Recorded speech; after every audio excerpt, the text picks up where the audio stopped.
So we'll go ahead with the difference between conservative and non-conservative forces. So if you remember, अगर याद होगा तो हम लोगों ने कल के लेक्चर में मतलब लास्ट लेक्चर में जो लास्ट टॉपिक कवर किया था वो क्या था? Conservative and non-conservative forces. So today we will see in detail the difference between conservative and non-conservative forces. So you must remember, मैंने कल ही बताया था conservative force में क्या होता है. If the work done by a force is path independent, अगर एक फोर्स ने वर्क किया और अगर वो वर्क डन पाथ इंडिपेंडेंट हुआ then the force is said to be conservative force. मैंने एग्जांपल भी दिया था आपको. इमेजिन हमारे पास एक ऑब्जेक्ट है जो फ्लोर पे रखा है, उसको उठा के हमने टेबल पे रख दिया. Initial position was A, final position was B, and I told you कि इररिस्पेक्टिव ऑफ द पाथ, कोई फर्क नहीं पड़ता तुमने ऑब्जेक्ट को कौन से पाथ के थ्रू, यहाँ पे ऑब्जेक्ट था तुमने उसको ऐसा उठा के रखा, डजंट मैटर. ऐसा लेके गए, डजंट मैटर. कोई और पाथ से लेके गए, डजंट मैटर. तीनों केस में अगर वर्क डन सेम आ रहा है, मतलब वर्क डन पाथ पे डिपेंड ही नहीं कर रहा है, लेकिन डिपेंड करता है इनिशियल और फाइनल पोजीशंस पे. तो if the work done by a force is path independent, right, then such a force is said to be conservative force. तो और अगर work done is path dependent then such a force is said to be non conservative. तो हमको differentiate करते वक्त सबसे पहला point ये पता होना चाहिए कि कंजर्वेटिव फोर्स में work done is path independent. तो पहला पॉइंट है work done by this force is path independent, is path independent. And in case of non-conservative force,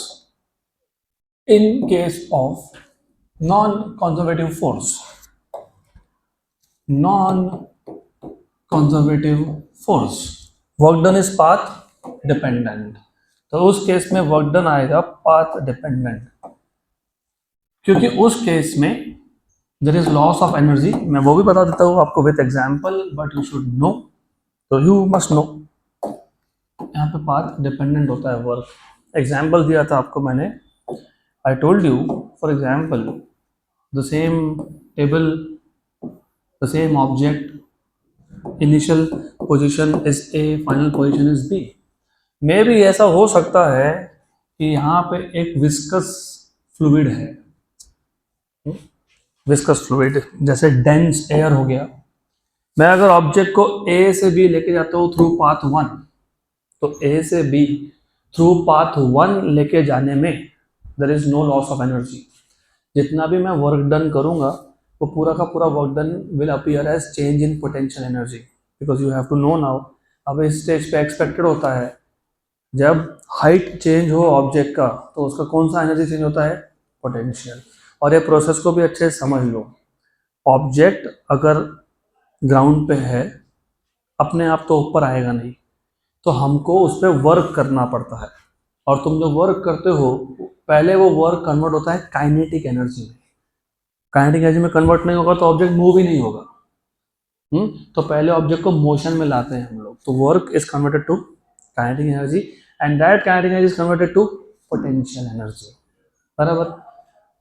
अब अगर मैं इसी ऑब्जेक्ट को इस पाथ से लेके आऊं, ये जो सेकेंड पाथ है, इस सेकेंड पाथ के केस में object is moving through a dense gas, तो गैस उसके मोशन को अपोज करेगा. तो अपोज करेगा इसका मतलब मुझे सेकेंड पाथ के थ्रू ज़्यादा वर्क करना पड़ेगा क्योंकि देयर इज लॉस ऑफ एनर्जी. तो इस केस में पाथ वन के थ्रू वर्क डन की वैल्यू अलग थी और पाथ टू के थ्रू वैल्यू अलग है. तो work done is path dependent. In such cases force is called as non conservative. अब ये डायग्राम में रखता हूँ, काम में आएगा. Then point number 2, you should also think about a round trip, जाना और आना. अगर कंजर्वेटिव फोर्स है, कंजर्वेटिव फोर्स अगर है, सबसे पहले ए से बी लेके जाने में वर्क डन हुआ अगेंस्ट ग्रेविटी, क्योंकि हम ऑब्जेक्ट को ग्रेविटेशनल फोर्स के अगेंस्ट में ला रहे थे. तो मान लेते हैं ये वर्क डन की कुछ वैल्यू होगी +10 जूल. राइट। और रिमेंबर, अगर तुम ए से बी वर्क को प्लस ले रहे हो तो बी से वापस ए में आने में माइनस लोगे बिकॉज ऑफ डायरेक्शन। या तो उल्टा बोल दो, ए टू बी को माइनस वर्क बोल दो और बी से ए फिर प्लस होगा। तो ए से B work done against gravity, क्योंकि ऑब्जेक्ट को तुम ग्रेविटेशनल फोर्स के अगेंस्ट में लेके जा रहे थे। और B to A same path, B to A work is done by the gravity. अगर ए से बी 10 जूल का वर्क है, एग्जाम्पल बोल रहा हूँ 10 जूल, तो B to A minus 10 joule है। तो राउंड ट्रिप में कितना हो गया? 0 हो गया। कितना हो गया? 0 प्लस 10 माइनस 10। तो work done in round trip is 0। In round trip is 0। और यहां पे केस नंबर 2 में, 2 किसका? नॉन कंजर्वेटिव का। अब नॉन कंजर्वेटिव के केस में होता यह है कि work done in round trip 0 नहीं होता। क्यों नहीं होता? हो सकता है ए से B, when I was going from A to B, remember A से बी जब मैं ऑब्जेक्ट को ले गया तो एक डेंस गैस के थ्रू ले गया, हाँ कि ना? यस। तो डेंस गैस ने क्या किया? अपोज किया तो क्या हुआ? फ्रिक्शन हुआ। फ्रिक्शन होने से क्या हुआ? एनर्जी का लॉस हुआ। जो एनर्जी लॉस हो गया वो वापस रिकवर नहीं होता। अब अगर मैं उसको वापस से अपनी जगह पे लाऊं थ्रू अदर पाथ, तो work done in the round trip 0 होगा क्या? नहीं हो सकता है। तो यहाँ पे work done in round trip is not 0 because there is loss of energy of course. तो work done in round trip is not 0, is not 0। Number 3, ये जो कंजर्वेटिव फोर्सेस होते हैं they are central in nature. Central in nature, what is the meaning of central in nature? Central in nature का मतलब होता है force का direction towards the centre होता है। Example gravitational force. I told you, मैं तुमको पहले भी बताया है, मैं वापस बता देता हूँ। मैंने आपको ये बताया था कि ग्रेविटेशनल फोर्स हमेशा 2 ऑब्जेक्ट में सेंटर टू सेंटर होता है। तो एक ऑब्जेक्ट दूसरे को अगर अट्रैक्ट कर रहा है तो gravitational force is directed towards the centre of first object. अगर दूसरा पहले को अट्रैक्ट कर रहा है तो gravitational force is towards the centre of second object. तो ये जो फोर्सेस होते हैं ना, conservative forces, they are normally central in nature. तो direction is towards the centre. और ये जो होते हैं ये नॉन सेंट्रल होते हैं, they are not directed towards the centre. तो non central in nature. Example friction, frictional force is not towards the centre. तो central in nature, non central in nature, central in nature, non central in nature, याद रखना इन दोनों को। Then next point conservation of energy से आता है। वो क्या है अगला पॉइंट पता है? Total energy is conserved. Total energy is conserved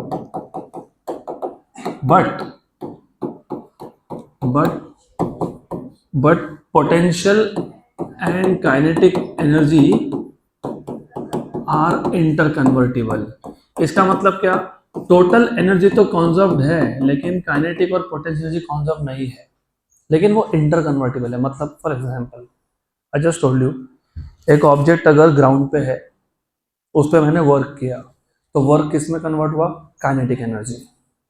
तो अब इसके बाद जब भी मैंने बोला वर्क, तो वर्क क्या है? काइनेटिक एनर्जी है। अब जब मैं ऑब्जेक्ट को ऊपर ला रहा हूँ, अभी ला क्या रहा हूँ, इमेजिनेशन क्या है, प्रैक्टिकली सोचो। I am an object. तो फिजिक्स का मज़ा इसलिए है कि तुम सराउंडिंग में बहुत कुछ मिल जाएगा समझने के लिए। इफ आई थ्रो अप क्या हो रहा है? इफ आई थ्रो अप क्या हो रहा है पता है? वेलोसिटी कम होते जा रहा है, मतलब काइनेटिक एनर्जी कम हो रहा है, क्योंकि वेलोसिटी पे कौन सा एनर्जी डिपेंड करता है? Kinetic, half mv²। तो जैसे जैसे ऑब्जेक्ट ऊपर जाएगा उसका स्पीड कम होगा लेकिन हाइट बढ़ेगा। स्पीड कम होगा मतलब काइनेटिक एनर्जी कम होगा, लेकिन हाइट बढ़ेगा तो कौन सा एनर्जी बढ़ेगा? इसका मतलब काइनेटिक एनर्जी किस में कन्वर्ट हो रहा है? पोटेंशियल। और मैक्सिमम हाइट पे स्पीड हो गया 0, राइट? तो काइनेटिक एनर्जी हो गया 0, पोटेंशियल एनर्जी है मैक्सिमम। अब ये ऑब्जेक्ट नीचे आ रहा है, नीचे आएगा तो उसका स्पीड बढ़ेगा, तो कौन सा एनर्जी बढ़ेगा? और हाइट कम होगा तो कौन सा कम होगा? तो फिर जब ऑब्जेक्ट ऊपर जा रहा है तो काइनेटिक एनर्जी का कन्वर्जन किस में हो रहा है, और जब नीचे आ रहा है तो कहाँ है पोटेंशियल का कन्वर्जन। इसलिए बोला है potential energy and kinetic energy are inter convertible, लेकिन दोनों का sum addition is always equal at any point. किसी भी पॉइंट पे kinetic energy plus potential energy की वैल्यू सेम रहती है, इसके लिए हम लोग बोलते हैं टोटल एनर्जी इज कॉन्जर्व्ड। इस केस में टोटल एनर्जी इज नॉट कॉन्जर्व्ड। क्यों कॉन्जर्व नहीं, अभी तो बोला लॉस हो गया ना, there is loss of energy. अब अगर टोटल एनर्जी कॉन्जर्व्ड है, इसका मतलब जितना भी तुमने वर्क किया था ऑब्जेक्ट को एक पॉइंट से दूसरे पॉइंट पे लेके जाने में, वो पूरा का पूरा वर्क इट इज रिकवरेबल। तो work done is completely recoverable, work done can be completely recovered, ऐसा बोल सकते हैं हम लोग। Work done is completely recovered या फिर can be completely recovered.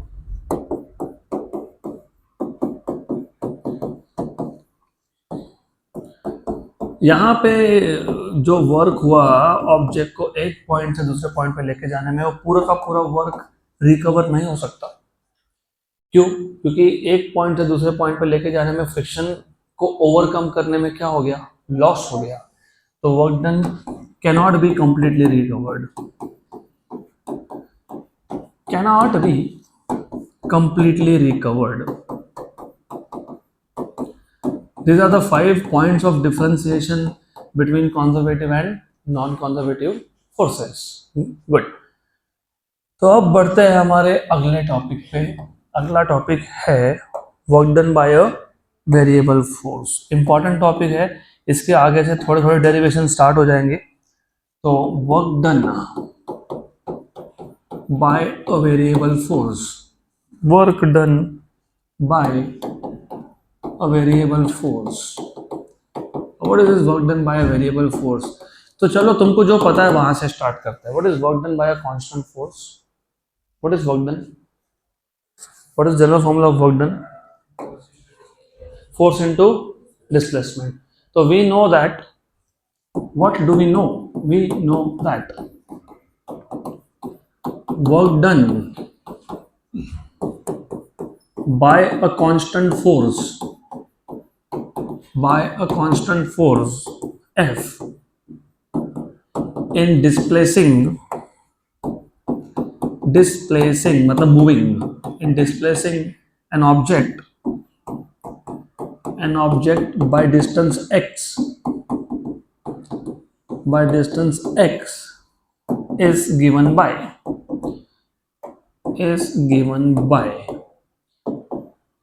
work done equal to force into displacement F into x, या फिर F vector dot x vector form में लिखोगे तो F बार डॉट x बार। अब तक तुमने ये सीखा, लेकिन तुमने ये सोचा नहीं कि ये जो फोर्स है, ये फोर्स की वैल्यू चेंज भी हो सकती है। तो नॉर्मली जब तुम बोलते हो ना work done is force into displacement, उसका मतलब ये होता है कि ऑब्जेक्ट पे जो फोर्स लग रहा है इररिस्पेक्टिव ऑफ टाइम, फोर्स की वैल्यू हमेशा सेम है। मतलब मैं आपको एग्जाम्पल समझा देता हूँ। Let us take a simple example. हमारे पास एक ऑब्जेक्ट है जो it is at some point P, इसको मुझे P से नए पॉइंट पे लेके जाना है Q पे। तो I want to take this from P to Q. I am applying a force F. P to Q distance is x. This force is of constant magnitude. मतलब ऑब्जेक्ट कहीं पे भी हो, फोर्स की वैल्यू चेंज होने वाली है क्या? नहीं। तो अगर फोर्स कांस्टेंट है तो वर्क डन होता है फोर्स इनटू डिस्टेंस, अगर फोर्स कांस्टेंट है तो। लेकिन प्रैक्टिकल सिचुएशंस में फोर्स कांस्टेंट होता ही नहीं है। मैं आपको 3-4 एग्जांपल बता देता हूँ। Number 1, gravitation. What is the formula of gravitational force? G m1 m2 by r square. इसलिए मैंने पहले बेसिक्स पढ़ाया, उसके बिना समझ में नहीं आएगा। 1 बाय आर स्क्वायर मतलब क्या समझ में आया वहां से? डिस्टेंस बढ़ेगा तो फोर्स, तो वेरिएबल फोर्स है, क्योंकि डिस्टेंस के साथ फोर्स चेंज हो रहा है। व्हाट इज इलेक्ट्रोस्टैटिक फोर्स का formula? Q1 Q2 by r square, वहाँ पे भी चार्जेस में डिस्टेंस बढ़ेगा तो फोर्स कम होगा, राइट, बराबर। अब ऐसा भी तो होता है, एग्जाम्पल बताता हूँ आपको। फॉर एग्जाम्पल एक सरफेस है, इस सरफेस के ऊपर एक ऑब्जेक्ट है, ये सरफेस स्मूथ नहीं है, मतलब फ्रिक्शन है। अब ऐसा भी तो हो सकता है ना, कहीं पे कम फ्रिक्शन, कहीं पे ज्यादा फ्रिक्शन, मतलब फोर्स विथ पोजीशन भी चेंज हो सकता है। तो प्रैक्टिकल लाइफ में जो फोर्सेस होते हैं मोस्टली वो फोर्सेस वेरिएबल होते हैं। Example gravitational force, example frictional force, example electrostatic force या इलेक्ट्रोमैग्नेटिक फोर्स, राइट। तो but forces may also vary। Example, एक आधा एग्जाम्पल बता देते हैं। Gravitational force, it changes with distance. हमारा टास्क है, we want to find, we want to determine work done by a variable force. ये formula किसका है? Work done by a constant force. हमको किसका फॉर्मूला बनाना है? Work done by a variable force. So we want to determine work done by a variable force, by a variable force। पक्का पक्का। अब work done by a variable force find करने के दो मेथड है, एक है ग्राफिकल मेथड और एक है मैथमेटिकल मेथड। तो दोनों ही हम देखेंगे, कौन सा मेथड कब यूज करना वो बाद में देखेंगे, पहले समझ लो। तो there are two ways in which you can find out work done by a variable force। What is graphical method? और ग्राफ के साथ साथ मैं थोड़ा सा प्रैक्टिकल एग्जांपल भी ड्रॉ करते जाऊंगा so that you can connect.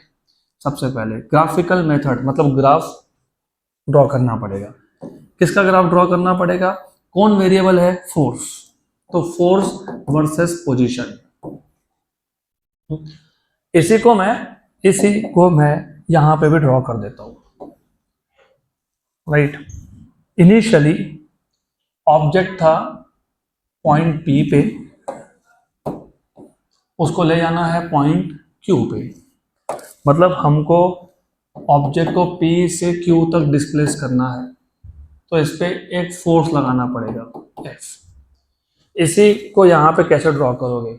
जब ऑब्जेक्ट पी पे था, पी पॉइंट पे था, तब उस पे मान लो कुछ फोर्स की वैल्यू है, some force is acting, some value of force.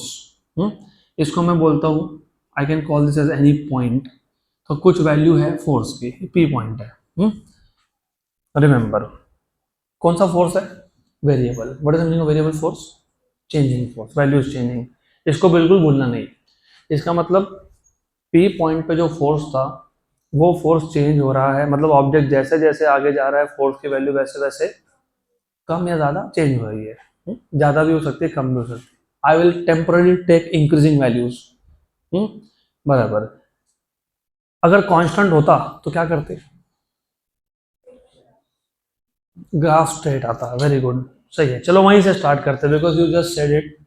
तो मुझे उसको P से Q पे लेके जाना था, और मैंने बोला कि अगर अगर फोर्स की वैल्यू कांस्टेंट होती तो ग्राफ ऐसा दिखता, क्योंकि फोर्स की वैल्यू चेंज ही नहीं हुई क्या चेंज? नहीं। तो अगर कांस्टेंट फोर्स होता तो ग्राफ ऐसा दिखता, यस और नो? क्योंकि फोर्स की वैल्यू हमेशा सेम है। Very good. What is the formula of work done by constant force? Force into displacement। अब मुझे बताओ ग्राफ से कैसे निकालोगे?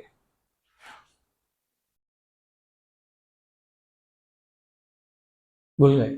मोशन में सिखाया था मैंने, वापस रिपीट करना पड़ेगा। Motion in a straight line में हमने दो टाइप के ग्राफ सीखे थे। कौन से दो type? Position time and velocity time. Position time graph का स्लोप तुमको क्या देता है? वेलोसिटी क्यू। What is slope? dy by d x, मतलब y by x. y by position time graph में पोजीशन y एक्सिस पे था टाइम, हाँ, तो y बाय एक्स मतलब पोजीशन अपॉन टाइम, पोजीशन मतलब मीटर, टाइम मतलब सेकेंड, तो मीटर पर, इसलिए हमको पोजीशन टाइम ग्राफ के स्लोप से क्या मिला, वेलोसिटी। वेलोसिटी टाइम ग्राफ के स्लोप से क्या मिलेगा, क्यों मिलेगा, क्योंकि y बाई एक्स करोगे वापस, y मतलब वेलोसिटी, x मतलब time, velocity upon time, metre पर सेकेंड अपॉन सेकेंड, मीटर पर सेकेंड स्क्वायर। और उसी वेलोसिटी टाइम ग्राफ के एरिया से क्या मिलता है, डिस्टेंस या फिर डिस्प्लेसमेंट, क्यों मिलता है, y into x. What is y, velocity, what is x, time, तो वेलोसिटी इंटू टाइम, मीटर पर second into second, second second तो मीटर बचा, मीटर मतलब कौन, डिस्टेंस। तुमको फिजिक्स अच्छा से स्कोर करना है ना, you have to think, physics is not a subject जहाँ पे रट लिया हो गया, नहीं होता, यू टू थिंक। अब मुझे बताओ यहाँ पे y एक्सिस पे कौन है और x एक्सिस पे डिस्टेंस, तो what is y into x, area, of course area, लेकिन फोर्स इंटू एक्स मतलब कौन, फोर्स इंटू एक्स मतलब कौन। तो मुझे अगर वर्क डन निकालना है तो कैसे मिलेगा, area of this curve, area of this surface जो भी दिया होगा वो, बराबर। तो ग्राफ से वर्क डन कैसे निकलता है, फोर्स वर्सेस डिस्टेंस ग्राफ से वर्क डन कैसे मिलेगा, एरिया, वेरी गुड, बराबर। ये एरिया निकालना तो सिंपल है ना, it is rectangle, what is area of rectangle, one side into other side. अगर फोर्स कांस्टेंट होता तो, लेकिन फोर्स तो वेरिएबल है। अब मैं सिंपल केस से स्टार्ट कर रहा हूँ, ये जो मैं तुमको बताने वाला हूँ वो तुमको नोट्स वोट्स में नहीं मिलेगा, वो लॉजिकली सोचना पड़ता है हमको।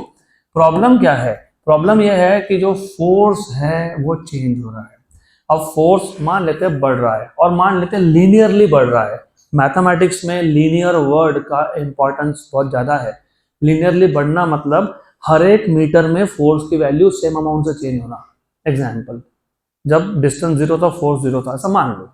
जब डिस्टेंस 1 हो गया फोर्स 1 हो गया, डिस्टेंस 2 हो गया फोर्स 2 हो गया, डिस्टेंस 3 हो गया फोर्स 3 हो गया। तो कैसे रखेगा ग्राफ पे, स्ट्रेट लाइन। तो जब मैंने बोला कि अगर फोर्स लीनियरली चेंज हो रहा है, मतलब हर एक मीटर में फोर्स की वैल्यू सेम अमाउंट से चेंज हो रही है, तो ऐसा मानते हैं, ऐसा मान लेते हैं कि P से Q आते वक्त फोर्स ऐसा चेंज हुआ, ऐसा चेंज हुआ।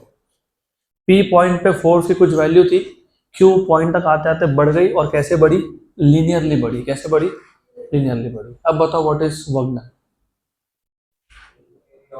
area of trapezium which is half sum of parallel sides into height। चलो अगर वो नहीं भी पता होता तो तुम area of rectangle plus area of triangle कर लेते, सही है। बट रिमेंबर, हमेशा ऐसा नहीं होगा कि जो फोर्स है वो लीनियरली चेंज हो रहा है, फोर्स ऐसा भी चेंज हो सकता है। अब बताओ व्हाट इज वर्क डन, बताओ what is work done, area of P Q R S, सही है। लेकिन ये एरिया तुम निकाल नहीं सकते ना, क्यों नहीं निकाल सकते, ऊपर का जो शेप है वो वेल डिफाइंड है क्या, नहीं। तो जब ऐसे केसेस हो तो होता है प्रॉब्लम। तो remember, work done by variable force के केस में मैंने आपको चैप्टर नंबर 2 में, अगर याद होगा, चैप्टर नंबर 2 मैथमेटिकल मेथड्स के दो पार्ट्स थे, वेक्टर्स एंड स्केलर्स, और दूसरा था कैलकुलस। कैलकुलस में दो पार्ट थे, डिफरेंशियल एंड इंटीग्रल। और इंटीग्रल कैलकुलस का थ्योरी तुमको मैंने बताया नहीं था, और मैंने ये बोला था, चाहिए तो जाकर रिकॉर्डिंग सुन लो उस लेक्चर की, मैंने बोला था तुमको कि लॉज ऑफ मोशन में जब work done by variable force आएगा तब मैं बताऊंगा उसका थ्योरी अलॉन्ग विद एप्लीकेशन। अब ऐसे केस में प्रॉब्लम क्या आता है, हमको इंटीग्रेशन क्यों चाहिए।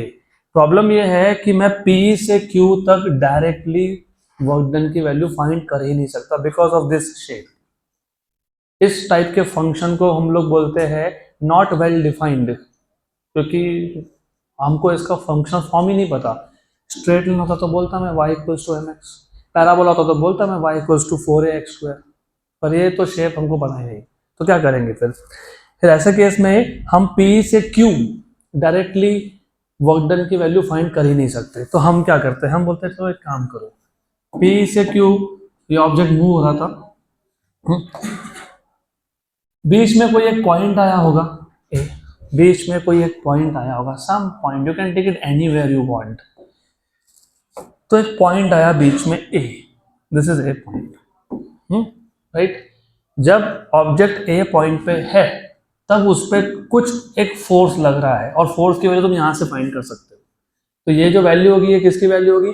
फोर्स की। वो ऑब्जेक्ट पे कब एक्ट हो रही है? जब ऑब्जेक्ट कहाँ पे है? ए पे। Remember this, right. अब मैं ऐसा इमेजिन करता हूँ कि ये जो ऑब्जेक्ट है, बिकॉज ऑफ दिस फोर्स जिस पे एक्ट हो रहा था, it moves through a small distance dx। तो ए से वो एक नए पोजीशन पे आ गया बी पे, और उसका डिस्प्लेसमेंट क्या है? dx। क्या है? dx। थ्योरी में लिखने नहीं वाला, वो नोट्स में दिया है आपको, से मैं बता दूंगा what is the situation. So what we want to do is we want to find out the work done by a variable force in moving the object from P to Q, from P to Q। variable force है as shown in graph।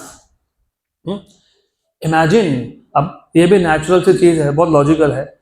मैं अगर एक जगह से दूसरी जगह जाता हूँ तो I take small small steps, है ना, कि सीधा ए से उड़ के डायरेक्ट वहां बैठ गया पी पे, है ना। तुम भी एक जगह से दूसरी जगह जाते हो तो क्या करते हो? स्मॉल स्मॉल स्टेप्स लेते हो। इसको भी वैसा ही सोचो, आपको ऑब्जेक्ट को कहाँ से कहाँ ले जाना है? P से Q। तो imagine this displacement from P to Q is made up of large number of छोटे छोटे वेरी वेरी स्मॉल डिस्प्लेसमेंट्स। तो हमने P से Q कैसे ले गए? P से उसको डिस्प्लेस किया dx, फिर डिस्प्लेस किया dx, फिर डिस्प्लेस किया dx, फिर किया dx। ऐसा करते करते कहाँ पे आ गया? ए। अब ए से बी जाना तो कितना डिस्प्लेसमेंट होगा? dx। और हर एक बार स्मॉल डिस्प्लेसमेंट में स्मॉल वर्क होगा, क्योंकि डिस्प्लेसमेंट क्या है? स्मॉल है। तो डिस्प्लेसमेंट स्मॉल तो वर्क डन भी स्मॉल। तो remember, small amount of work, small amount of work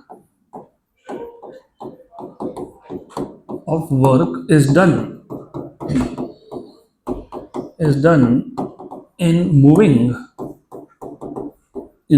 the object from A to B through displacement dx and is given by तो what is work done? F into dx। अब problem क्या है वो भी समझ लो। P से Q तक force की वैल्यू सेम है क्या? नहीं। लेकिन जब मैं स्मॉल डिस्प्लेसमेंट लेता हूं, अगर मैं स्मॉल डिस्प्लेसमेंट कंसिडर करता हूं, तो if you see from graph, small displacement के केस में ना फोर्स ऑलमोस्ट कांस्टेंट होता है। क्या होता है? कांस्टेंट। तो मैं जब ऑब्जेक्ट को ए से B through small displacement move कर रहा हूँ, तो ए से बी जब थ्रू स्मॉल डिस्प्लेसमेंट मूव कर रहा हूँ, तो फोर्स की वैल्यू अप्रोक्सीमेटली क्या है? कांस्टेंट है, राइट। तो अप्रोक्सीमेटली कांस्टेंट है। And what is work done bye graph? Work done graph से कैसे निकालते हो? अभी तो तुमने बोला था एरिया। तो ए से बी मूव करने में कितना एरिया कवर हुआ? A B C D. So work done in moving the object from small displacement from A to B is F d x, which is nothing but area of strip. क्योंकि छोटी सी पट्टी बन गई ना, ये कौन सी पट्टी बन गई? A B C D. तो ये हो गया आपका वर्क डन। कितना वर्क हो गया? पक्का? श्योर 100%। तुमने ऑब्जेक्ट को इन रियलिटी कहाँ से कहाँ मूव किया? P से Q। तो हमको टोटल वर्क निकालना है moving from P to Q। हमने क्या फाइंड किया? Work done in moving from. हमको क्या फाइंड करना है? Work done in moving from P to Q। तो हम लोग क्या करेंगे पता है? P से स्टार्ट करेंगे, छोटे छोटे स्टेप्स लेते जाएंगे। हर एक छोटे स्टेप में एक रेक्टेंगल जैसा कुछ बनेगा। फिर अगला छोटा स्टेप लेंगे, एक रेक्टेंगल और बनेगा। फिर अगला छोटा स्टेप लेंगे, एक रेक्टेंगल और बनेगा, एक रेक्टेंगल और बनेगा। तो हर बार छोटे छोटे स्टेप्स में कितना वर्क हुआ वो कैलकुलेट करेंगे और क्या करेंगे? ऐड करेंगे। क्या करेंगे? और एडिशन को बोलते हो इंटीग्रेशन। क्या बोलते हो? Integration. Therefore total work done in moving the object from P to Q from P to Q can be obtained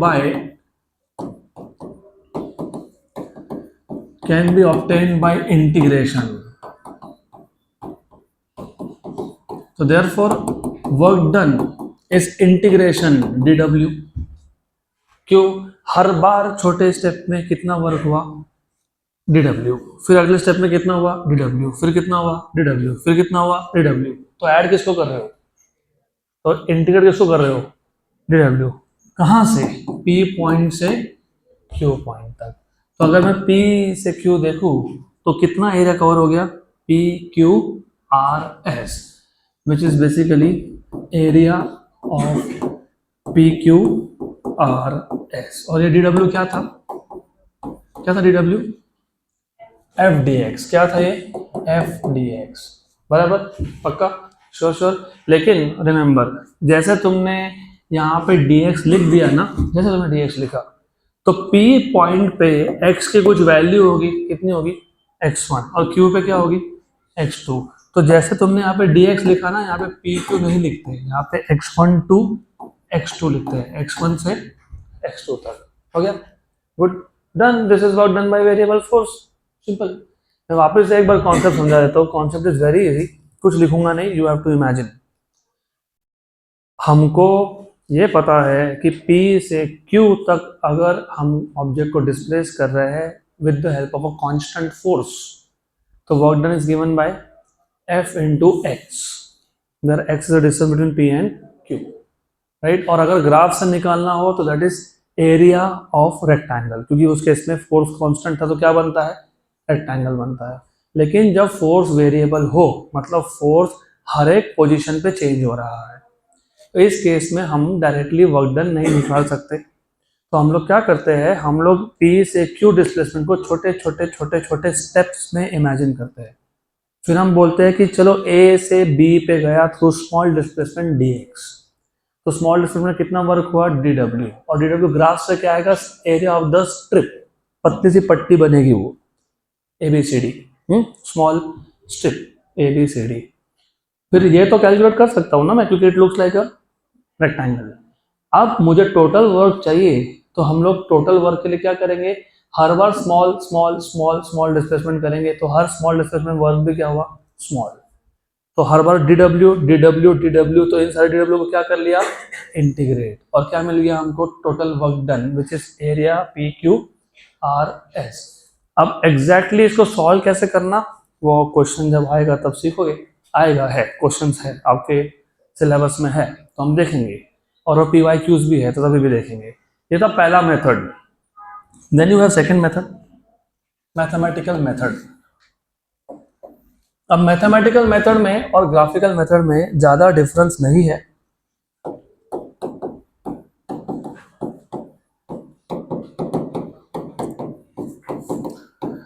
सिर्फ डिफरेंस ये है, मैथमेटिकल मेथड में ग्राफ नहीं दिया तुमको, ग्राफिकल मेथड में ग्राफ दिया था. ग्राफ से तुमको फाइंड करना था.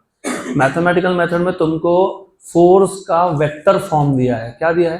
Vector form, right, correct. तो तुमको वहां पे डॉट प्रोडक्ट लेके फाइंड करना पड़ेगा. मैं वापस समझा देता हूँ. सिचुएशन वही है.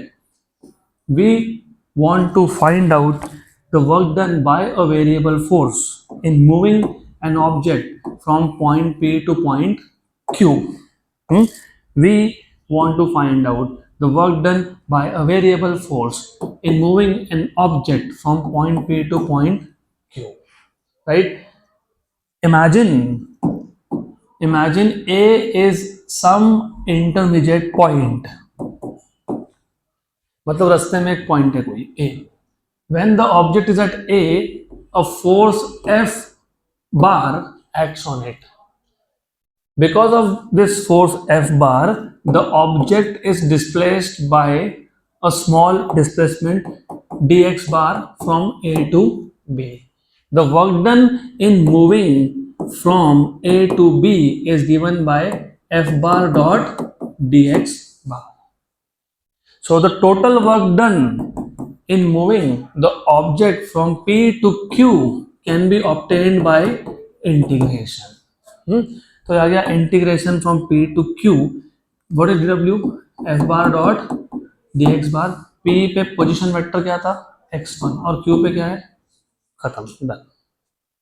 सिर्फ यहाँ पे ग्राफ नहीं दिया, यहाँ पे फोर्स का तुमको वेक्टर फॉर्म दिया है, डिस्प्लेसमेंट का तुमको वेक्टर फॉर्म दिया है। एग्जाम्पल में भी आपको बोलेंगे a force of 3t i cap plus 2t square j cap acts on the particle and it displaces the particle from let us say 2 i cap to 10 i cap। मतलब x1 बार क्या है 2 i cap, x2 बार क्या है, और force जो मैंने बताया वो, राइट, तो वो force vector dot displacement vector करोगे और फिर इंटीग्रेट करोगे, डन। और ग्राफ दिया होगा, तो ग्राफ जब दिया होता है तो वेक्टर फॉर्म नहीं दिया होता है, तुमको ग्राफ दिया होता है। ग्राफ से तुमको एग्जाम्पल देता हूँ, चलो ठीक है, ऐसा है, ग्राफ दिया है, मान लो ग्राफ में ऐसा दिया है, ऐसा दिया है, तो हमारा तो काम और भी आसान हो गया, area of trapezium.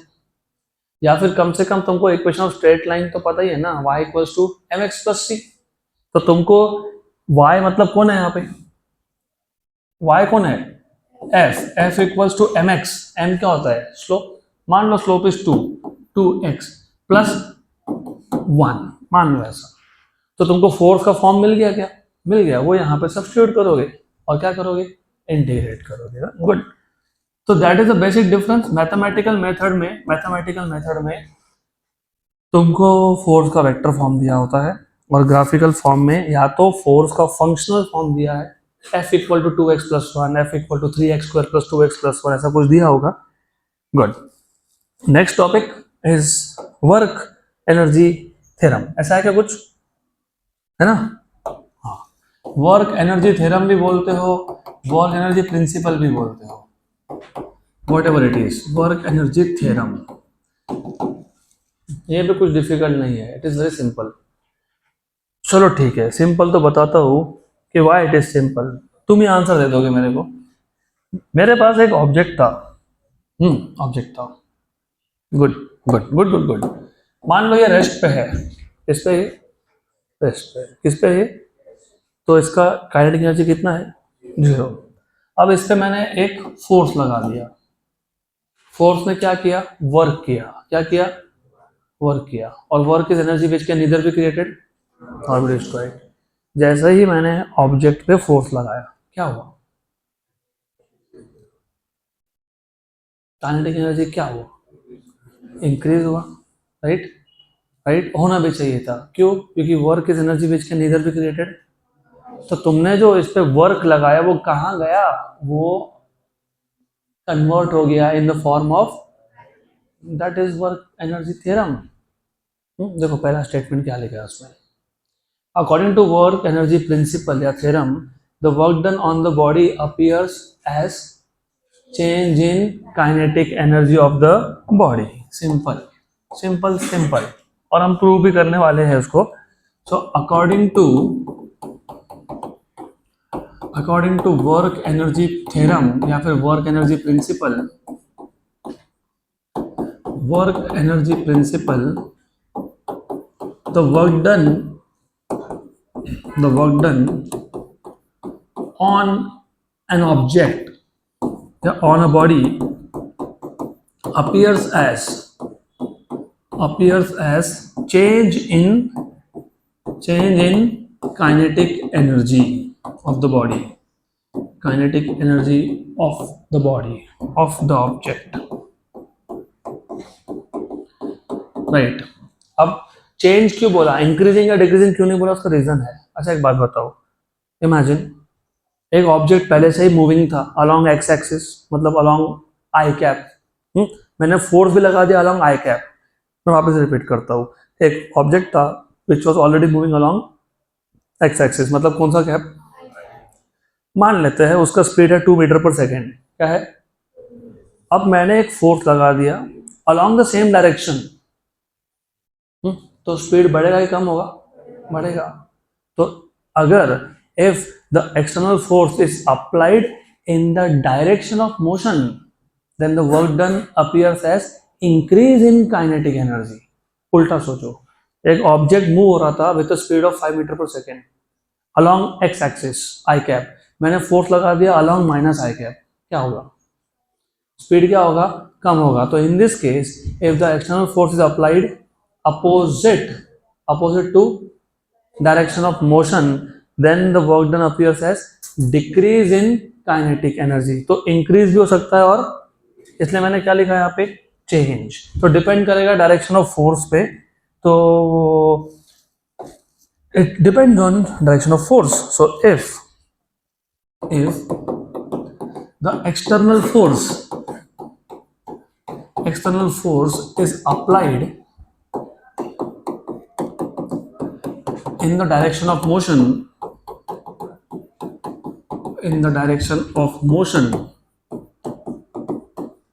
then what? Then work done appears as what? Increase in kinetic energy.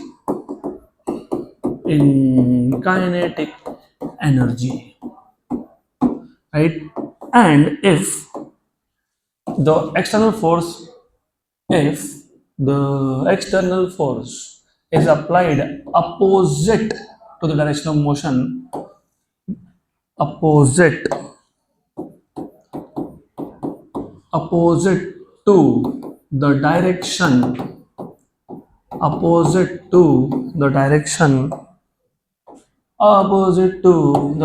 of motion, then the work done appears as decrease in kinetic energy. Very good. Simple. Appears as decrease in kinetic energy. यहाँ तक clear? सिर्फ बोलने से नहीं होता, physics में हमको prove भी करना पड़ता है. तो वी हैव टू शो कि सच में ऐसा है. तो एक काम करते हैं, हम ऐसा इमेजिन कर लेते हैं कि हमारे पास एक ऑब्जेक्ट है. ऑब्जेक्ट का मास भी होगा m, वो मूविंग है with some speed u, initial speed u. उस पर एक फोर्स लगा दिया small f in the direction of motion. Force लगने की वजह से उसका डिस्प्लेसमेंट हुआ. कितना हुआ? ds हुआ. तो consider an object of mass m moving with speed u. Let a force F is applied on it in the direction of motion. तो क्या होगा? एनर्जी बढ़ेगा, कम होगा? बढ़ेगा, पक्का. In the direction of motion. And let ds be the displacement due to this force. क्योंकि जब तुम एक ऑब्जेक्ट पे फोर्स लगाते हो तो क्या होता है? डिस्प्लेसमेंट होता है. So let ds be the displacement due to this force. Very good. ठीक है. What is work done due to force? What is the work done? अरे स्मॉल फोर्स है, स्मॉल डिस्प्लेसमेंट है, वर्क डन भी small है. तो work done small है तो क्या है? F इंटू ds है. F इंटू ds है. डिस्प्लेसमेंट स्मॉल हुआ, इसके लिए वर्क डन भी स्मॉल है. What is force? Mass into acceleration. तो ma/ds बराबर. पक्का. What is A? And what is A? dv by dt. बराबर. करेक्ट. इसका बिहेवियर तुम्हारे जैसा है. एक का पेन दूसरे के पास, दूसरे का पेन पहले के पास. dt dv के साथ रखो या ds को दो, कोई फर्क नहीं पड़ता. They don't mind, they just don't mind. तो dt किसका दो, किसका दिया? फर्क आ दिया, चलता है, डेरिवेटिव में चलता है. What is ds by dt? Velocity. तो ये क्या है? स्पीड है, स्पीड. तो what is dw? m dv into v. Very good. याद रखना v है. गुड. तो therefore what is dw? mv dv. mv dv बराबर. ये हो गया work done due to small displacement. बराबर. टोटल वर्क डन कैसे निकालते हो? Therefore total work done in changing the speed, पहले स्पीड कितना था, इनिशियल स्पीड कितना था, कितना था, u था, कितना था, पहले तुमने मेंशन कर दिया, तुमने पहले मेंशन कर दिया कितना था, u था, लिखा भी है तुमने इधर, कितना है, u है, स्पीड u था और तुमने फोर्स लगा दिया in the direction of motion, तो स्पीड u से चेंज होके v हो जाएगा, तो total work done in changing the speed from u to v is, कैसे निकालते हो, इंटीग्रेशन, किसका इंटीग्रेशन, dw का, कितने स्पीड से कहां तक, v तक, तो therefore work done equals to integration from u to v, what is dw, mv dv, लेकिन ऑब्जेक्ट का मास चेंज हुआ क्या, नहीं, मास क्या है, कांस्टेंट है, कांस्टेंट इंटीग्रेशन के बाहर, सही है कि नहीं, यस, पक्का पक्का, yes yes, what is integration of x dx, x square by 2, what is integration of y dy, y square by 2, what is integration of v dv, v square by 2 from u to v, तो therefore work done equals to, ये 2 को बाहर निकाल लो, half m, upper limit minus, तो v square minus u square, very good very good, तो therefore work done equals to half m v square minus half m u square, what is half m v square, final kinetic energy, क्योंकि final speed कितना है, v है, what is half m u square, initial kinetic energy, तो work done is final kinetic energy minus, मतलब change in kinetic energy, हो गया proof, thus work done on an object appears as change in kinetic energy, done, पक्का पक्का, तो derive करना भी सीखो और लिखना भी सीखो, सीखना क्या है, जो समझा है वो लिखना है, आई रिपीट अगेन, टॉपिक भी और जो हर बार बोलता वो भी, फिजिक्स ये सबसे सिंपल सब्जेक्ट है, it is the most simple subject, वो अभी तुम लोगों को सीखना पड़ेगा how to think, what is work energy theorem, बहुत सिंपल है, work is energy which can neither be created not be destroyed, अगर मैं एक ऑब्जेक्ट पे वर्क कर देता हूँ तो कहीं तो जाएगा ना वो, तो that work appears as change in kinetic energy, work done on an object appears as change in kinetic energy, if the force is applied in the direction of motion, so work done appears as increase in kinetic energy, and if the force is applied opposite to the direction of motion, then it appears as decrease in kinetic energy, बराबर, पक्का पक्का, sure sure, पक्का, तुम जरा उठ के आ गए हो, man in black, yes, because वो पीछे से दिख ही नहीं रहे मेरे को, I am trying to find, कब से होता है, मेरा ध्यान होता है, इन सम केसेस मेरे को याद रहता है तुमने कौन से कलर के कपड़े पहने थे, तुम कहाँ बैठे थे, I do remember, I don't no, unfortunately yes, कौन कल नहीं आया था मैं अभी बता सकता हूँ, है ना,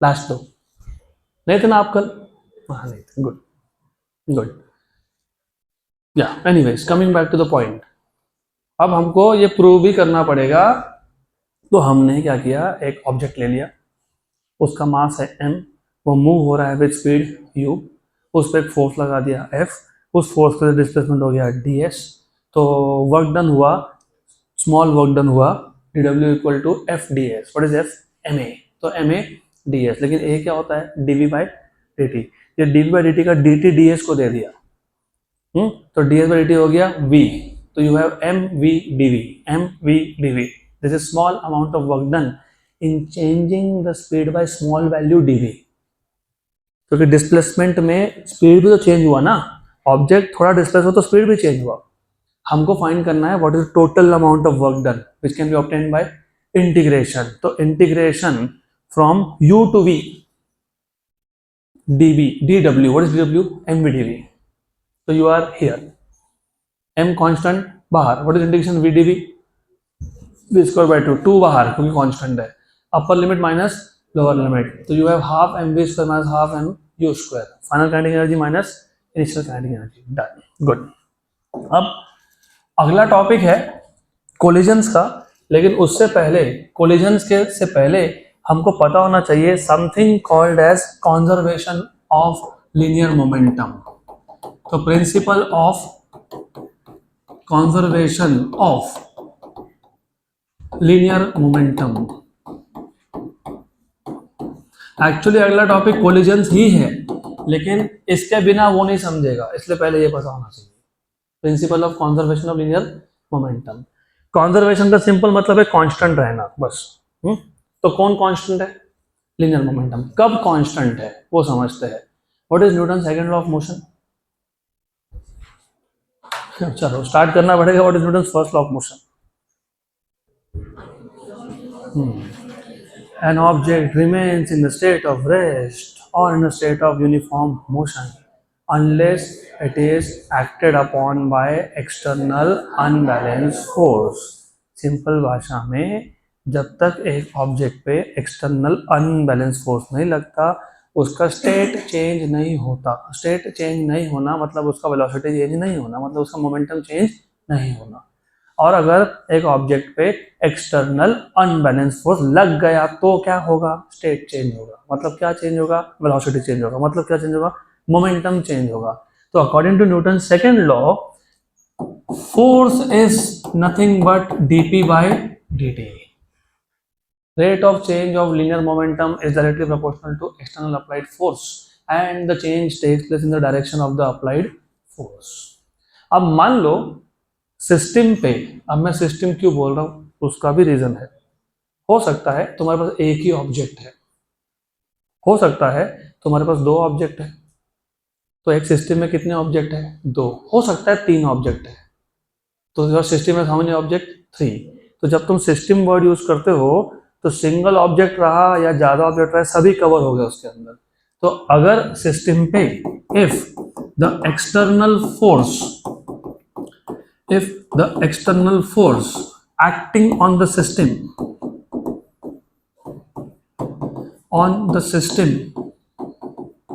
is zero, then अगर सिस्टम पे एक्सटर्नल फोर्स जीरो है तो फिर F equal to dp by dt भी क्या है? जीरो है। किसका डेरिवेटिव जीरो होता है? कांस्टेंट का। तो डेरिवेटिव ऑफ p जीरो मतलब p क्या हो गया? कांस्टेंट। बराबर बन गया आपका कंजर्वेशन ऑफ लीनियर मोमेंटम का स्टेटमेंट। इट स्टेट्स दैट, मैं लिखने नहीं वाला, it states that the linear momentum of a system remains constant if the external force applied on the system is zero, या फिर if there is no external force acting on the system। So it states that, what does it state? The linear momentum of the system remains constant या conserved if the net force acting on the system is zero, या फिर if the external force acting on the system is zero.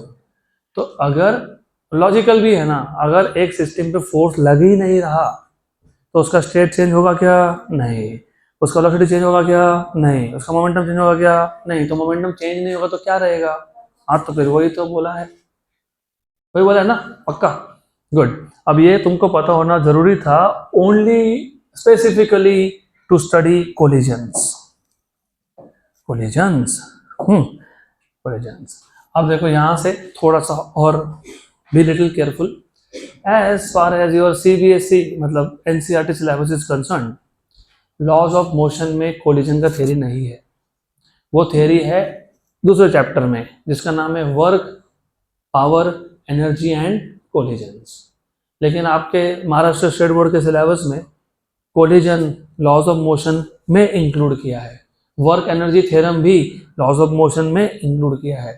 तो laws of motion में जो तुमने ये दो topic सीखे, कौन से दो टॉपिक सीखे? Work energy theorem and collision. ये सेपरेट चैप्टर है, work energy power and collision नाम का। तो do not get confused because अभी मुझे तो पढ़ाना पड़ेगा ही, I don't have any alternative. और ये अच्छा टॉपिक भी है। क्यों अच्छा है? थोड़ा बहुत तो कुछ अभी डिराइव करने जैसा है। तब से थ्योरी चल रहा था, अभी डिराइव होगा और बहुत डिफिकल्ट डेरिवेशन भी आएंगे। तो स्टार्ट विथ कोलिजन्स। पहले मेरे को बताओ what is the meaning of collision. टक्कर। टक्कर इज कोलिजन। हाँ सही है, साइंटिफिकली बताओ what is collision. Collision is collision. What is collision? During collision क्या होता है, मेनी ऑब्जेक्ट्स कम टुगेदर।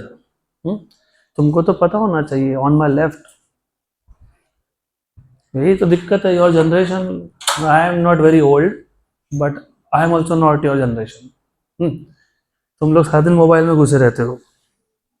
हमारा तो था, we have played all type of sports, other activities, marbles, कंचे, I don't know what you call. You hit one marble with another marble, तो क्या हुआ पता है? कोलिजन हुआ। डिफाइन कैसे करोगे? दो ऑब्जेक्ट्स है या ज़्यादा भी हो सकते हैं, तो व्हेन ड्यूरिंग कोलिजन टू और मोर ऑब्जेक्ट्स कम टुगेदर, क्या किया आके? इंटरैक्ट। इंटरैक्ट मतलब क्या? Exert force on each other. और टक्कर होने के बाद क्या होता है? डायरेक्शन चेंज होता है and scatter in different directions. तो this is how you need to explain during collision. During collision, collision, many objects, different objects come together, interact। interact मतलब बातचीत नहीं, यहाँ पे interact मतलब exert force on each other, exert forces on each other and scatter in different directions, and scatter in different directions। अब जब ये interaction हो रहा है मतलब कोलिजन हो रहा है, अगर सिस्टम पे बाहर का कोई फोर्स नहीं है, बाहर का कोलिजन होगा तो एक ऑब्जेक्ट दूसरे पे फोर्स लगाएगा, यस, दूसरा पहले पे लगाएगा, यस, क्योंकि एक्शन रिएक्शन है, फोर्सेस है, लेकिन बाहर का फोर्स नहीं है। किसका फोर्स? बाहर, एक्सटर्नल फोर्स नहीं है, तो मोमेंटम क्या रहेगा? Constant. So if during collision, if during collision external force acting on the system, acting on the system is zero, then what is conserved? Then linear momentum। अभी रुको जरा, linear momentum of entire system is conserved. हर एक word important है यहाँ पे, क्योंकि एक वर्ड को गलत से इंटरप्रेट करना मतलब पूरा थ्योरी चेंज होना। और एक चीज गलत पड़ा तो सारे अगले फॉर्मूला गलत हो जाएंगे। एंटायर सिस्टम मतलब क्या? अगर मेरे पास सिस्टम में दो ही ऑब्जेक्ट्स है, बट ऑब्वियस दो ऑब्जेक्ट्स का कोलिजन हो रहा है तो दोनों ऑब्जेक्ट्स का वेलोसिटी इंडिविजुअली चेंज होने वाला है, होता ही है। इमेजिन एक बॉल था, रेस्ट पे था, मैंने दूसरा बॉल देके मारा, तो दूसरा बॉल जो रेस्ट पे था वो मूव होगा कि नहीं होगा? इसका मतलब इनिशियल मोमेंटम जीरो था, फाइनल जीरो है क्या? नहीं। और जो पहला बॉल था जिसको मैंने फेंका, उसका स्पीड भी चेंज हुआ कि नहीं हुआ? तो इंडिविजुअली दोनों का मोमेंटम चेंज हुआ क्या? हुआ। लेकिन पूरे सिस्टम में कितने बॉल्स थे? दो। तो दोनों बॉल्स का टोटल मोमेंटम बिफोर कोलिजन और आफ्टर कोलिजन ये चेंज नहीं हुआ, इसलिए मैंने क्या बोला? Entire system. Remember, during collision if external force is zero then linear momentum of entire system is conserved. But what? But क्या? but the momenta of individual objects, momenta of individual objects change। ये अच्छे से समझ लो वापस। एक object था, दूसरा object था, दोनों का कोलिजन हुआ। कोलिजन से पहले पहले ऑब्जेक्ट का मोमेंटम था समथिंग, वो समथिंग क्या बताऊंगा, दूसरे का था समथिंग, तो this something plus this something is the total initial momentum. Collision होने के बाद पहले का मोमेंटम चेंज हुआ, यस, दूसरे का चेंज हुआ, यस, लेकिन दोनों का एडिशन चेंज हुआ, no. That is what I am saying, right. तो अभी समझ लेते हैं with the help of formulas what is the meaning of conservation of momentum. अब थोड़ा सा मैं एक्स्ट्रा इन्फॉर्मेशन बताने वाला हूँ क्योंकि लॉजिकल है, वो बुक्स में दिया नहीं होता है, वो तुमको समझना होता है। Everything books will not tell you. हमारे पास पहला ऑब्जेक्ट था, मास है m1, दूसरा ऑब्जेक्ट है with mass m2, both are moving along the same direction with initial speed u1 and u2, initial speed u1 and u2। तो what is m1, mass of first object, what is m2, mass of second object,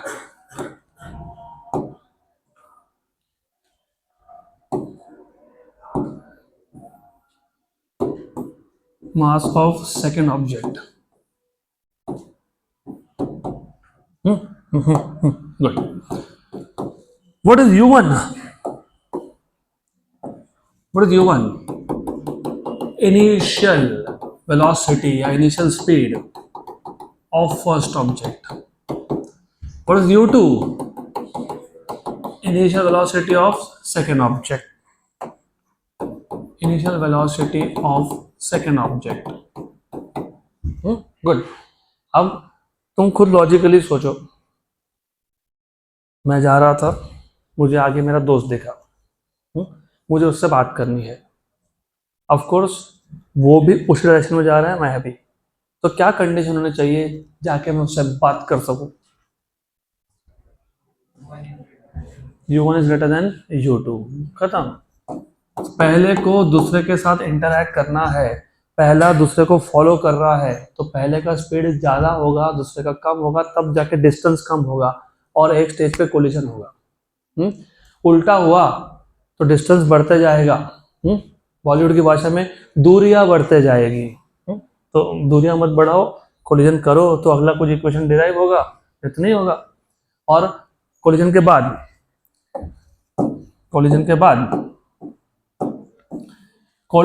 बाद normally not always, usually उल्टा हो जाता है, बातचीत हो गई ना, हाँ भाई तू जा, मैं आराम से जाता हूँ, v2 greater than v1। After collision normally ऐसा होता है। और ये जो मैं तुमको बोल रहा हूँ, ये हर एक चीज हम क्वेश्चन के फॉर्म में वेरीफाई करने वाले हैं कि ऐसा ही होता है। आएगा क्वेश्चन तब समझेगा। तो जो फाइनल मोमेंटम है, अभी मैं मोमेंटम की बात करूंगा, पहले मैं इनिशियल मोमेंटम की बात कर लेता हूँ। तो टोटल इनिशियल मतलब कोलिजन से पहले, total initial momentum of the system is p1 plus p2, where p1 is momentum of p1 is first object and p2 is second object। और ये जो टोटल इनिशियल मोमेंटम है ना, इसको pi बोल देते हैं, pi। Good. What is momentum, mass into velocity. What is mass of first object, m1, initial speed u1, m2 u2। ये हो गया आपका initial momentum. p1 is m1 u1 and p2 is m2 u2। What is total final momentum? Total final momentum P1 dash plus P2 dash. So dash here indicates final momentum after collision. What is the mass of the particle? m1. What is the final speed? v1 plus m2 v2। ये हो गया final, क्या हो गया final, तो इसको मैं बोल देता हूँ pf dash, right? So according to law of conservation of linear momentum, according to principle या फिर law of conservation of principle of conservation of linear momentum, what do you have is total initial equal to total final। What is total initial? m1 u1 plus m2 u2 equals to m1 v1 plus m2v2। ये बन गया आपका conservation of linear momentum का formula, m1u1 plus m2u2 equal to m1v1 plus m2v2। अभी ये तो दो ही objects थे, मैंने बोला क्लियरली बोला मेनी ऑब्जेक्ट्स, तो दो से ज्यादा भी हो सकते हैं। May be you have 3 4 5 6 1000 objects coming together and colliding, और होता है प्रैक्टिकल लाइफ में, होता है ऐसा। गैसेस के केस में होता है, वो तब देखेंगे जब गैसेस सीखेंगे तब। तो अगर मेरे पास अगर n ऑब्जेक्ट्स है, कितने ऑब्जेक्ट्स है n। अब प्रॉब्लम क्या होता है for n objects, I can write down m1u1 plus m2u2 plus plus plus plus plus plus plus plus plus plus plus plus mn ये इनिशियल मोमेंटम हो गया, और फाइनल कितना होगा m1v1 plus m2v2 plus plus plus plus plus plus plus plus plus mn तो 1000 object तो 1000 में लिखेंगे क्या ऐसा? नहीं ना, m1u1 plus m2u2 plus m3u3 1000 बार लिखोगे नहीं। तो इसके लिए हम यूज करते हैं आइंस्टाइन समेशन कन्वेंशन। तो जब लार्ज नंबर का एडिशन दिखाना हो तो ऐसा साइन लिख देना, इसको बोलते हो सिग्मा साइन, और रीड करते हैं समेशन। क्या ये किसका समेशन है? एम यू, तो एम यू, लेकिन एम और यू एक था क्या? नहीं, बहुत सारे थे। तो फिर लिखते dummy index MI UI। Dummy क्यों? आई लिखना आई लिखो, जे लिखना जे लिखो, के लिखना के लिखो, तुम्हारी मर्जी। तो MI UI 1 2 3 कितने थे? पहली वैल्यू क्या थी? 1, तो I इक्वल्स टू 1 लिखते, इक्वल्स टू है, रीड नहीं करते, रीड करते बोलते आई रन फ्रॉम, कहां से भाग रहा है, कहां तक भाग रहा है? हाँ, तो आई रन फ्रॉम 1 to n। ये हो गया आपका initial momentum, summation MI UI I run from 1 to n। दो ही है तो क्या लिखोगे? आई रन फ्रॉम 1 to 2, मतलब m1u1 प्लस m2u2। अगर तीन होंगे तो summation MI UI I run from 1 to 3, मतलब m1u1 plus m2u2 plus m3u3 equals to summation MI VI, क्योंकि फाइनल स्पीड को v से डिनोट करते हो, I run from 1 to n। हो गया? हो गया। अगर मुझे डायरेक्टली मोमेंटम के टर्म में लिखना है, summation initial momentum PI I run from 1 to n, summation final momentum क्या था? P dash I run from 1 to n। तो ये हो गया तुम्हारा इन टर्म्स ऑफ मोमेंटम। पक्का पक्का, गुड गुड। तो according to principle of conservation of linear momentum, if there is no external force acting on the system, then the momentum of the entire system remains constant, but individual object का momentum change होता है। तो मैंने दो ही object का case लिया क्योंकि तुमको उसके ऊपर है ही नहीं। तो you have two objects with masses m1 and m2, they were moving with speeds u1 and u2 with a condition u1 greater than u2, right? तो कोलिजन होगा। कोलिजन के पहले ऑब्जेक्ट का मोमेंटम था m1u1, दूसरे का था m2u2। कोलिजन के बाद पहले का मोमेंटम हो गया m1v1, दूसरे का हो गया m2v2। तो कोलिजन के पहले टोटल मोमेंटम कितना था? m1u1 प्लस m2u2, और बाद में कितना हो गया? m1v1 plus m2v2। तो according to principle of conservation of momentum, m1u1 plus m2u2 equals to m1v1 plus m2v2। इसी को समेशन के फॉर्म में लिख दो, summation MI UI I run from 1 to 2, क्योंकि दो ऑब्जेक्ट थे, n होंगे तो 1 to n, equals to summation MI VI I run from 1 to n। बराबर? जगह चेंज हुई आपके, बहुत दिन से मैं नोटिस कर रहा हूँ। तुमको ही बोल रहा हूँ, पीछे क्या देख रहे हो? तुम्हें ही बोल रहा हूँ।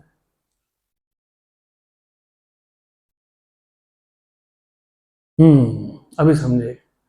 जो पहले बेंच पे थे, अभी वो कभी इधर है तो कभी उधर है। कोई मूवी देख के आया क्या? इधर चला मैं उधर चला। वो everything has, at least I do think in perspective of career also. इधर चला मैं उधर चला, जाने जहाँ कहाँ मैं किधर चला, फिसल गया, स्कोर गया ना तुम्हारा, होगा ये। तो अभी कल से मेरे को वापस आगे दिखना। Good good good good good, पक्का पक्का, श्योर श्योर, गुड। देखो ऐसा है, sorry for diverting from physics, वापिस कॉन्वर्स करेंगे। ऐसा है कि तुम लोगों को ना जितना ज़्यादा हो सके अपने ब्रेन को यूज़ करना चाहिए। नहीं सच में, थोड़ा सा कुछ पढ़ते हो थक जाते हो, इसलिए तो फिर पूरे लाइफ में थकावट ही रहती है। You have to be attentive, जिसको तुम नॉर्मल भाषा में प्रेजेंस ऑफ माइंड बोलते हो। जितना ज़्यादा ब्रेन का यूज करोगे उतना आसान होगा चीज़ों को समझने में। And it starts from every health thing, whatever you see you try to remember, you always should do that. Ignore मत करो चीज़ों को। तो अभी फिसलो मत। गुड। अगला टॉपिक क्या है? वैसे मुझे पता है, तुमसे पूछ रहा हूँ मैं। टाइप्स ऑफ कोलिजन है, elastic and inelastic collision. So collisions can be classified into two types. अभी तो हमने सिर्फ कोलिजन डिफाइन किया, अब हमको दो टाइप के कोलिजन्स देखने हैं। तो remember, collisions can be classified into two types.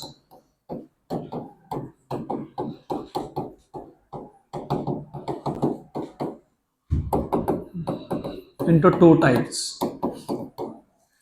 Number one is elastic collision. Number two is inelastic collision. मैं फिलहाल फोकस रखूंगा elastic collision पे। अब नंबर वन, कोलिजन किसी भी टाइप का हो उसमें हमेशा लीनियर मोमेंटम कॉन्जर्व रहता है, अगर एक्सटर्नल फोर्स नहीं लग रहा है तो चाहे कोलिजन इलास्टिक हो या फिर इनइलास्टिक हो, what is always conserve? Linear momentum. अब लीनियर मोमेंटम के साथ साथ अगर काइनेटिक एनर्जी भी कॉन्जर्व्ड हो जाए तो सच a collision is called as elastic collision, right? So a collision in which kinetic energy is also conserved in addition to linear momentum, then such a collision is said to be elastic collision. Remember, a collision in which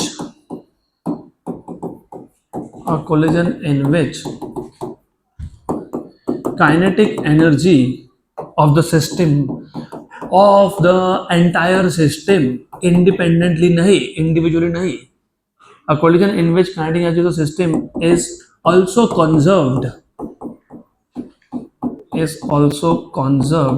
in addition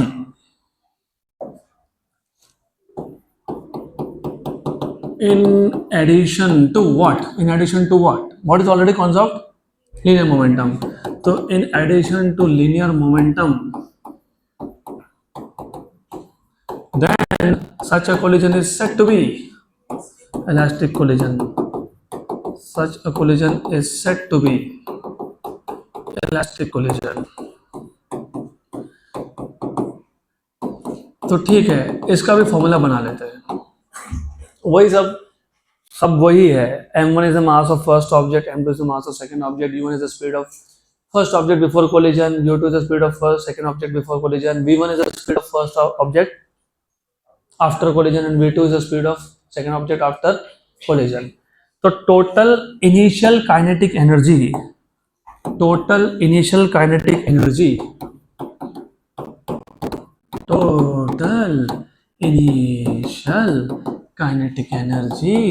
is kinetic energy of first object plus second object.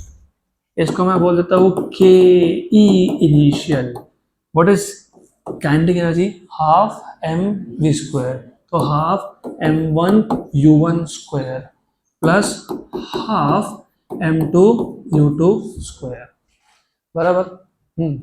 बराबर है क्या? Okay good, तुमने बोल दिया, मैंने मान लिया। What is total final kinetic energy? What is total final kinetic energy? Half. हाँ चलो एक काम करते हैं, ठीक है, पहले लिखते हैं kinetic energy of first object after collision, के ई वन डैश प्लस के ई टू डैश, तो half m1 v1 square plus half m2 v2 square. Very good. अब क्योंकि तुम बोल रहे हो कोलिजन इलास्टिक है, तो इलास्टिक कोलिजन में क्या कॉन्सेप्ट होता है? Kinetic energy. तो therefore total kinetic energy initial equal to total kinetic energy final. What is initial kinetic energy? Half m1u1 square plus half m2u2 square equals to half m1v1 square plus half cancel, common निकाल के cancel, common निकाल के cancel, पक्का पक्का, sure sure, good good good good. तो m1u1 square plus m2u2 square equals to m1v1 square plus m2v2 square. इसी को summation form में लिख देता हूँ। समेशन क्या लिखूं? mi square, I runs from 1 to 2 क्योंकि दो ही है ना। Summation mi square, I runs from 1 to 2। अगर n ऑब्जेक्ट्स होते तो 1 to n, पक्का? हाँ ठीक है ना, n है तो n, m है तो m, 4 है तो 4। और i नहीं लिखना, j लिखना है, j लिख दो। तो उसको बोलते हैं डमी इंडेक्स है। डमी इंडेक्स मतलब तुमको जो लिखना है वो लिखो, गुड। लेकिन नॉर्मली i, j और k ही यूज होता है। और जो कंप्यूटर इंजीनियरिंग करोगे आगे अगर करोगे तो उसमें भी तुमको कोडिंग में आई, जे और K they are reserve for something very special, जिसको लूप्स बोलते हो तुम। तो थोड़ा बहुत पता होगा तो समझा होगा, नहीं तो कोई बात नहीं, ये तो पता होना चाहिए। तो what is the final formula for conservation of kinetic energy? Summation mi square I run from 1 to n equal to summation mi square I run from 1 to n। और ये फॉर्मूला सिर्फ तब यूज होगा जब कोलिजन कौन से type का हो? इलास्टिक कोलिजन, पक्का पक्का, good good. In elastic collision और आगे का हम लोग कल देखेंगे।